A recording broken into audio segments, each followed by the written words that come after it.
So before the pandemic, in about January 2019, I found myself in a yoga class with a bunch of other people. It was packed, and about half of us, and I do say us, were there and probably would be there for another 3 weeks, and then we would succumb to our king cake cravings and then fall off the wagon there and may not be as consistent going to these experiences. But right at the outset, had a whole lot of drive and energy, and so I was following the teacher wherever he wanted us to go, and he was encouraging us to sink into a pose for flexibility, where I found my legs and my body were contorted to look like this misshapen, very awkward pretzel. And it just felt very odd to be there. But he encouraged us to accept exactly where we were in the midst of that awkwardness, with our flexibility or lack thereof, our head and heart exactly where it was. He said, wisely, don't look around you to compare to all the others and where they find themselves. Focus on you and on the gift of this present moment, this day. I've found that wisdom to be instructive in a lot of different parts of life. And when we come to this time still in the new year where things are very fresh and we're asking ourselves, who are we to be in this time? We find our lives filled with people that are willing to endure physical pain, to get better, to improve, to grapple with some kind of self-actualization, to make our realities into what we think that they should be. So there's a lot of ambition and initiative and commitments that are made, but there is also this sense where we are faced with the reality, many of us, these feelings of unfinishedness that make us uncomfortable, deficiency that make us feel awful, or being not enough. These feelings are unwelcome, yet very constant friends, if only we look. It doesn't take much, whether it's smaller things like hearing of someone else's accomplishments that are not your own, being criticized, getting into an argument, making a mistake at work, or maybe they are larger points of pain and suffering in life, physical and medical issues, or maybe there's a tragedy in your family or those that you call chosen family.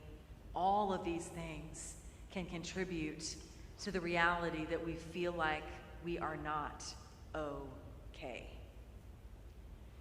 That's why over this month, I really wanted to start the year well with a series I needed to hear.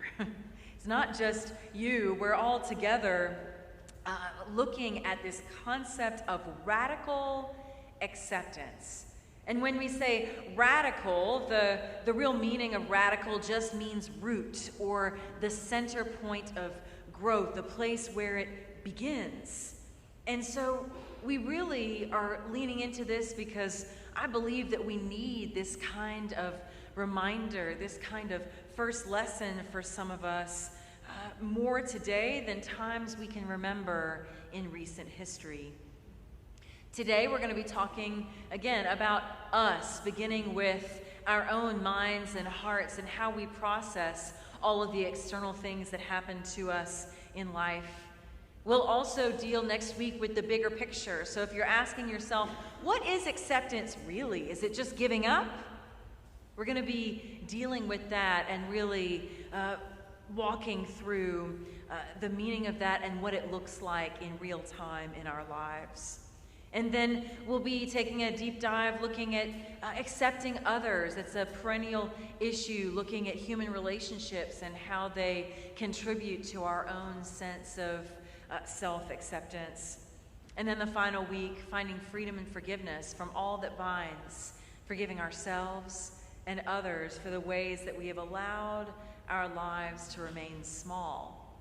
And all of this, exploring it through the book of Job, which, again, is one of those books we have a general sense, a lot of us, that it is a story of someone who experiences life not particularly going his way, but maybe we haven't read the book actually, because it is a good bit of chapters, around 40 chapters. So I would encourage you, if you have a little time over these next weeks, chart with us in the reading of the book of Job. And, because it is a narrative, it is a story, maybe you'll find yourself within it somewhere as a parable of sorts.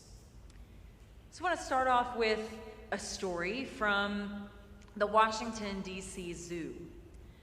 There was a regal tiger that was there for a good while. Her name was Mohini, and for a number of months she was being put on display, if you will, for all that those would pass by in a 12 by 12 foot cage. And she spent her days, you could watch her restlessly pacing back and forth in that unbelievably small space for a white tiger of her size. And so they started to notice this. They realized if they were to keep her long term, they would have to make a change. And so they actually took part of their property and created this natural habitat for her and others that might come behind her, creating this grassy area full of vegetation and hills and even a lake where they could get fresh and clean water.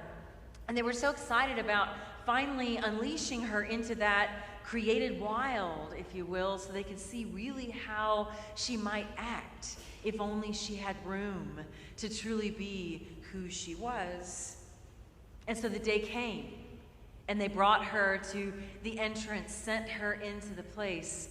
And instead of her bounding across hills and exploring all the different areas that they had created for her, what did she do? She found as comfortable of a corner in that space as she could, almost as if it had a hedge 12 by 12 around it. And it is the place where she lived till the end of her days.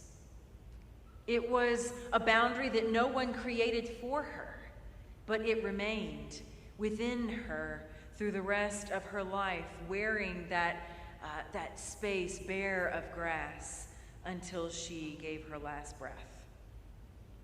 And so if we're honest, our lives have become ensnared by these hedges that we place upon our lives, these limitation prophecies that we speak over ourselves, or perhaps we allow others to speak to us and within us as a story that becomes true and real. We are trapped, in a way, in this trance of unworthiness or having some lack of value that's wrapped up in all of the external things that tell us that that is the case. So our first step toward reconnecting with who we really are and what it means to live fully is to be real about the human condition. That from the very beginning, from the beginning of our own story that we tell of our advent as human beings in the Garden of Eden, we know that inherent in the human condition is the capacity to feel unworthy or complete or wrong. But also inherent in the human experience, and you can see this time and time again in the work of Scripture and then in your life and in my life, inherent in our days is the power always to awaken to something more, to come to ourselves and to see beyond that which we have seen. Tara Brach wrote this book called Radical Acceptance, and though she is from a different faith tradition, if you read it, you'll see that. But I think there's so much that we can import from her work to be interpreted with the lens of a Judeo-Christian mindset.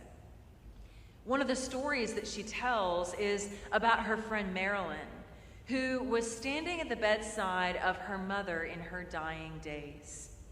And she was somewhat comatose, not really, but she wasn't quite with them for a while until one day they had the luck of her experiencing some point of lucidity, some point of awareness. And so she opened her eyes and looked up at her daughter, and after a while, she had in her eyes, her whole face, and in her mind, this sudden epiphany, this recognition that she hadn't had before. And she said a very simple word. All the while, I thought something was wrong with me. And it wasn't. And she looked at her daughter, and she gave her last breath.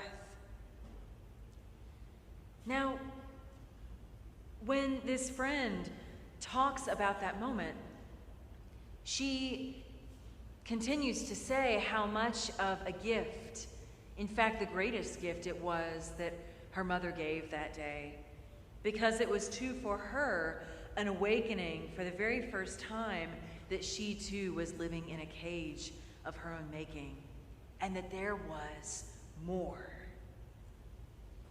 Every one of us in this room today and on our live feed community today has had some issue or situation or relationship that has been plagued by a lack of acceptance, perhaps a lack of peace, or constant frustration and tension. And if you're like me, you're sitting here wondering, okay, this whole idea of acceptance, that's great in theory, but how do you brass tacks do that? How do we break it apart such that we can understand it and put it into maybe even more very easy steps? And it isn't that simple to break apart, but Tara Brach, in her book, she really talks about the two wings of acceptance, that when we allow these two things to happen in our lives, it creates fruitful ground for acceptance to emerge. She makes the point that that acceptance is not an experience we can have that we can just grab off the shelf in a grocery store as a commodity to be able to be taken, but instead it is one to be received. And so these two wings of acceptance that allow it to fly and to take its flight in our lives, one of those is having clarity about our experience by actually being present to what is. Not what we hope to be, not what should be, not what was and needs to be now, but instead present to what is, and paying attention to it generously, maybe even uncomfortably. And then the other wing of acceptance is this: the simple work of having a kind and compassionate heart, being gracious and gentle with ourselves, all feelings, thoughts, emotions, needs, desires, all of it. To see it not with judgment, but instead with an openness for what it is.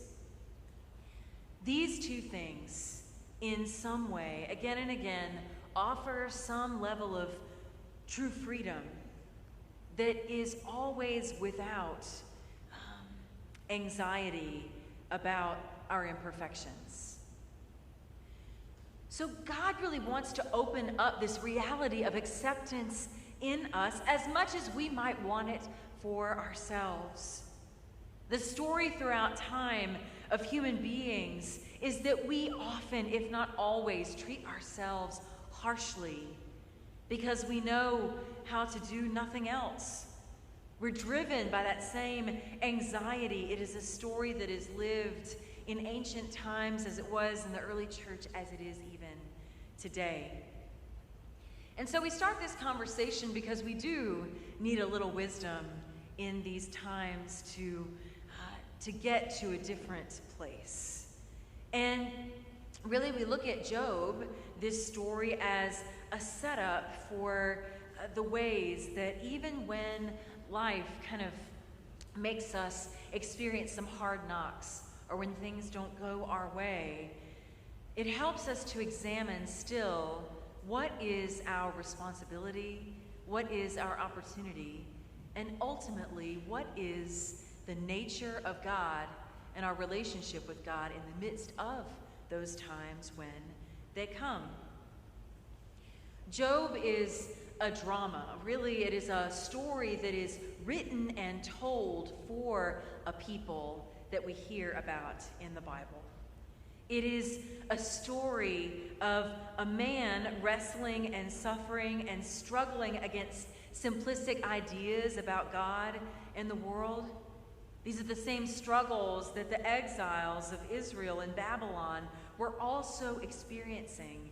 And so in a way, like we talk to a child in very simple terms, this story was written so that they could hear what was true in a different way. So these people that the story of Job was written for, they were in a crisis that was 2 generations long. This was a group of people that had been wandering because everything that were the settled comfort theology, their thoughts about God, their thoughts about each other, all of it was gone. These were the people that witnessed the destruction of the temple of God and the palace of David's kingship. And they saw the smoking ruins of the city disappear as they trudged through chains in Babylon. There were no sacrifices to be made for these people that had a good equation for what to do when they wanted to be and remain in good standing with their God that they loved. They were lost. They were completely uncertain about what to do next. And so in a way, Job's story was both helping them feel seen and also provided comfort when they saw someone else asking the same questions, the very same issues that they were grappling with together in life. John Holbert is a famous Old Testament scholar that helped talk about the story of Job, the setup in this first chapter, in a more accessible way.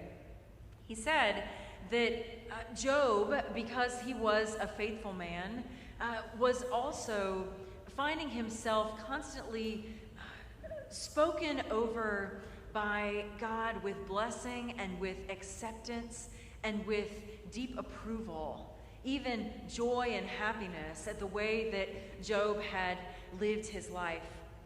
And Job, in his both faithfulness and his anxiety underlying, he always went the next step to be able to make sure his family was in good standing.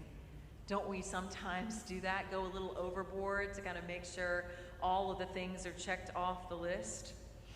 John Holbert talks about the fact that his children were party kids, basically. And so whenever they maybe went off the beaten path and didn't do that which maybe was seen as the most faithful way of living in the eyes of God, each morning after, he would always drag 10 different animals over to the sacrificial altar to be given to God on their behalf, knowing that being the children that he raised, they would never curse God publicly, but perhaps in private there were some things said, even some slight, some smallest sin that would be discovered and become their undoing.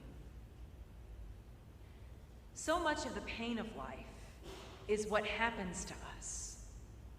But even more, if not equally as much pain we experience, is how we respond to it. And so as we walk through this story of Job over these weeks, as his all the spoils of his riches and his faithfulness, all of this treasured life is taken away at the hands of another, we will see him navigate these times just as we are navigating them now. And perhaps we might learn a little something about ourselves and our relationship with God in the process.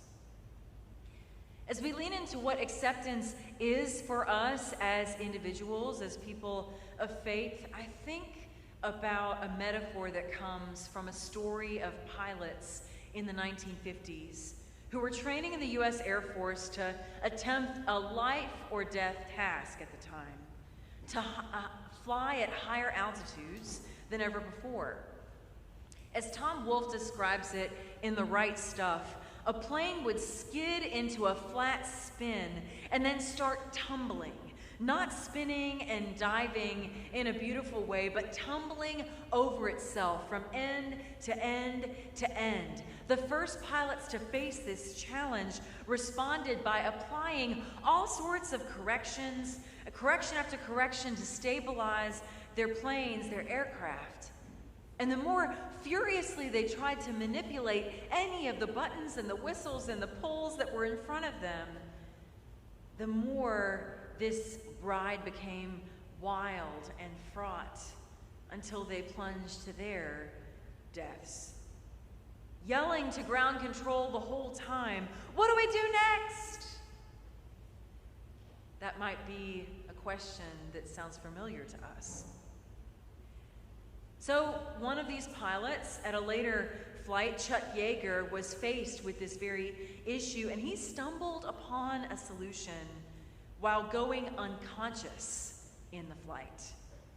And when his plane was tumbling down 7 miles from top to bottom in the air, plummeting toward the earth, when he entered into a denser atmosphere, he came to, he awoke. And he found that the little that he tried to do, those standard navigation techniques, actually worked.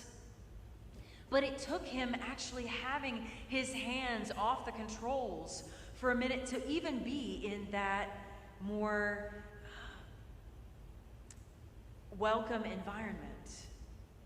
He discovered, to his great surprise, that the best solution, when everything seemed like it was about to fall apart, is sometimes to do absolutely nothing. What if we would intentionally stop whatever striving, whatever attempts to control, whatever mental computations we are doing with whatever situation and relationship that we have right now? Maybe if we stopped those things that often have us operating from a very constricting story and narrative, a cage of our own making about the very small opportunities we have for healing and change. Maybe in doing nothing, we might have enough time to take a breath, to be present, and to be reacquainted with God's story that continues to speak joy and belovedness over us. Most times, you and I don't feel like we have the luxury to do just that, do we? But unlike those frantic pilots, we need to stop asking, what are we to do next? And ask ourselves instead, where are we now? Yeager had to go unconscious to even see any of it. And there are ways that we continue to distract ourselves from just allowing that do nothing to be productive. Whether we're on some self-improvement project, or we keep busy, or we become our own worst critics in a way that paralyzes us, or we focus on other people's faults. These are all the ways, and so much more, where we constrict ourselves and make ourselves small from the life that God hopes for us.